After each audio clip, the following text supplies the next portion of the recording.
We continue in our study in the Gospel of Matthew. We find ourselves here at Matthew chapter 28. I'm going to be reading verses 2 to 4 from the Good News Bible, which is today's English version. Matthew chapter 28 and verse 2. Suddenly there was a violent earthquake. An angel of the Lord came down from heaven, rolled the stone away, and sat on it. His appearance was like lightning, and his clothes were white as snow. The guards were so afraid that they trembled and became like dead men. The first event of that day, in the words of the NIV, was a violent earthquake. Now, we live in a day and age, if you have an earthquake that makes the news, it's given a number on the Richter scale, and we can kind of look at that and go, okay, that was a minor earthquake, it was an important earthquake, or it was a major earthquake. We are just simply told that there was a violent earthquake, which is a somewhat vague reference.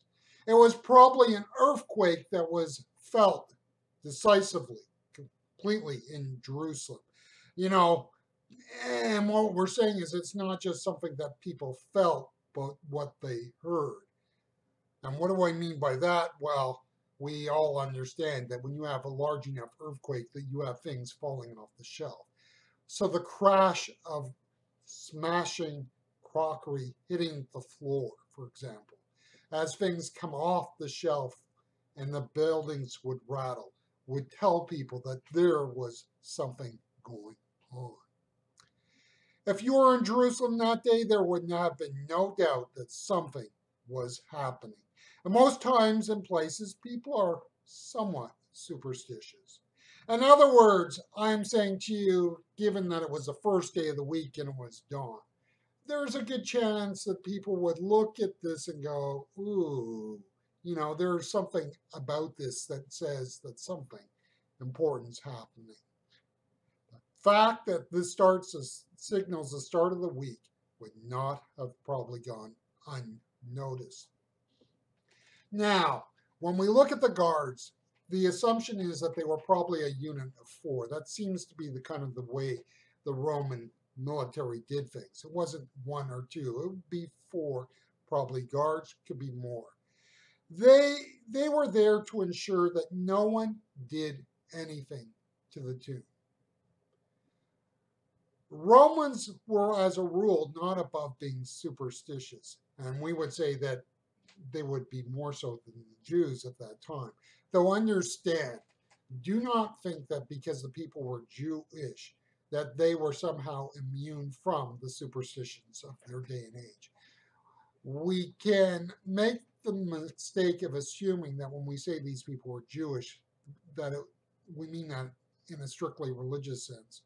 For many of the people of the first century in Jerusalem, the faith was a cultural experience and expression. In other words, they were Jewish because they lived in a place where Judaism ruled and reigned. We would probably be shocked and surprised if we could go back into the first century and see what some of the life and lifestyle and practices were of some of the people who claimed to be Jewish were. So the Romans were more superstitious, but I suspect that some of the Jews were fairly superstitious. And you picture this scene. You have these rough and tough, probably battle-hardened soldiers who have been through battles, been through wars, been through struggles. They've seen the dark and seedier side of life. And then the angels come down. Things were happening that were loud, quick, and bright. The guards were, well, they endured sensory overload. I think for us, we can maybe picture it this way. Imagine if you get up in the middle of the night because you cannot sleep, or there's a violent storm outside that wakes you up. If you do that, and then all of a sudden flip on a light, it takes us a while to adjust from the darkness to the light. The soldiers fainted. That seems to be what the scripture is telling us. Now, Remember who these soldiers were and what they had endured. You would think they would be prepared for something like this. The resurrection of Jesus did not happen in some quiet and serene sort of way. The power of God came in its mighty power to raise him from the dead. In definitive points of history, God acts in ways that all can see. We think of the story of Noah and the flood. We think of the first Passover and the death of the firstborn male in Egypt. We think of the parting of the sea so that God's people can go safely to the other side and thus escape from the Egyptians.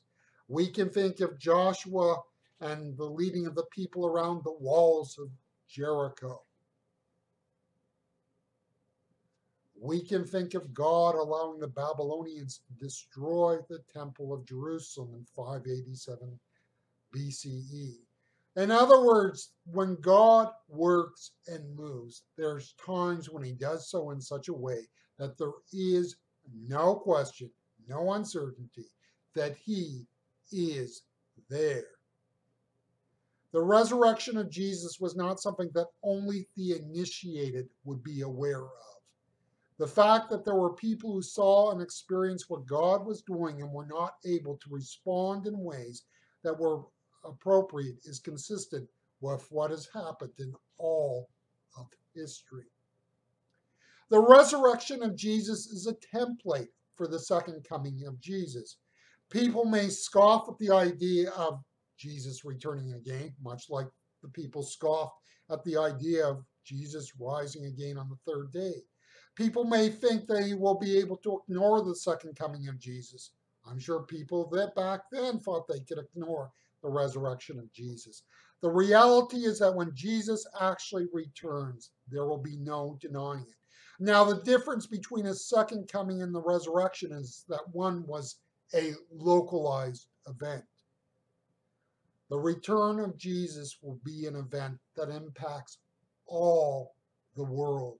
Again, there is no way anyone can go through this event and not know that Jesus has returned.